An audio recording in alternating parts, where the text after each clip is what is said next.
प्यारे बच्चों, आज के इस नए लेक्चर में हम लोग देखने जा रहे हैं what is the value of the work done by the tension force.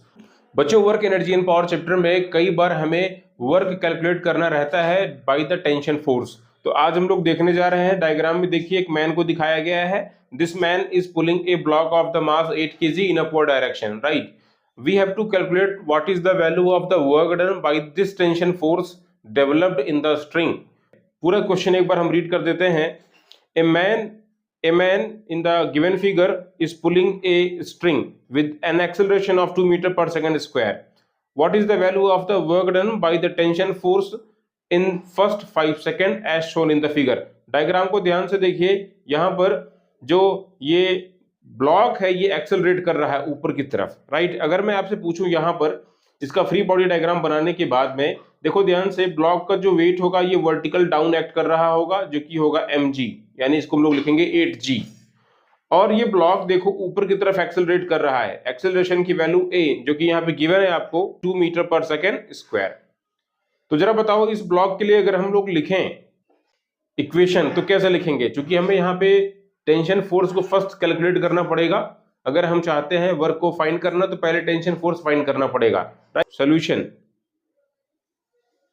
with the help of the free body diagram, by the free body diagram you can say the net force, that is the tension minus mg। Tension force ज्यादा है, wait mg कम है, तो net force क्या होगा? t minus mg, right. और net force equals mass into acceleration, ऐसा हम लोग लिख सकते हैं, है कि नहीं।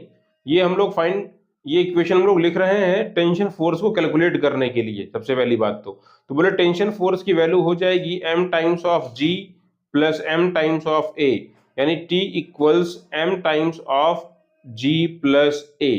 आई जरा यहां पर हम वैल्यू को रख देते हैं। इस ब्लॉक का जो मास है वो गिवन है आपको कितना, देख लीजिए 8 kg। तो ये 8 g की वैल्यू हम लोग 10 कंसीडर कर लेते हैं और एक्सेलरेशन गिवन है 2 metre per second square. Diagram में देखिए, यहाँ पे आपको एक्सेलरेशन गिवन है 2 metre per second square, correct. तो यहाँ पे इसको सॉल्व कर लेते हैं तो देखिए क्या मिलेगा आपको।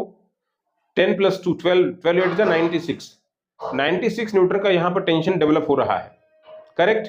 रस्सी में यही टेंशन आ रहा है, 96 न्यूटन।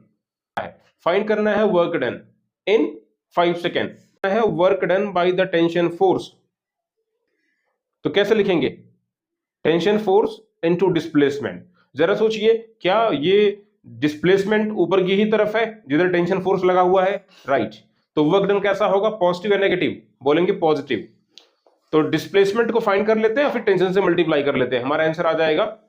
देख लीजिए डिस्प्लेसमेंट कितना आएगा, तो बोले डिस्प्लेसमेंट की वैल्यू होगी half A T square, because ये एक्सेलरेट कर रहा है यूनिफॉर्म तरीके से।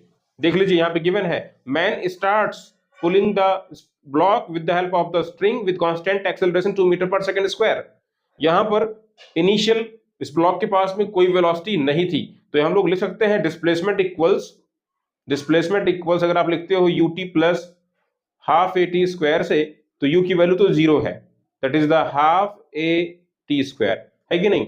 यहां पर डिस्प्लेसमेंट की वैल्यू को रख देते हैं हाफ ए टी स्क्वायर। देख लीजिए टेंशन की वैल्यू है 96, ये हुआ हाफ, एक्सेलरेशन की वैल्यू है 2 T square, that is the 5 square. बोले इसको सिंप्लीफाई करिए, देखिए 2 से 2 कैंसिल आउट हुआ, 96 इंटू 25। इसको अगर हम लोग सॉल्व करें तो जरा देखिए क्या मिलेगा, 25 6 150 बनेगा, है ना, सही है ना।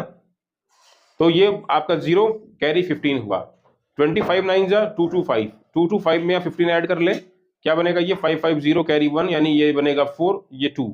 तो हमारा आंसर हो जाएगा 2400 joule. This is the work done by this tension force.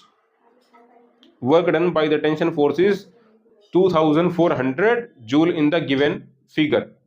क्या आपको ये चीज क्लियर हुई? अगर मान लो आपसे कहता है इसी केस में कि ब्लॉक एक यूनिफॉर्म स्पीड से ऊपर की तरफ जा रहा है, तो उस केस में टेंशन की वैल्यू mg के इक्वल में ली जाती, और हम यहां पर डिस्प्लेसमेंट को फाइंड करने के लिए सिंपल सा फॉर्मूला लगाते, d equals ut, because acceleration 0 होता, इतना ही करना होता हमें। Thank you.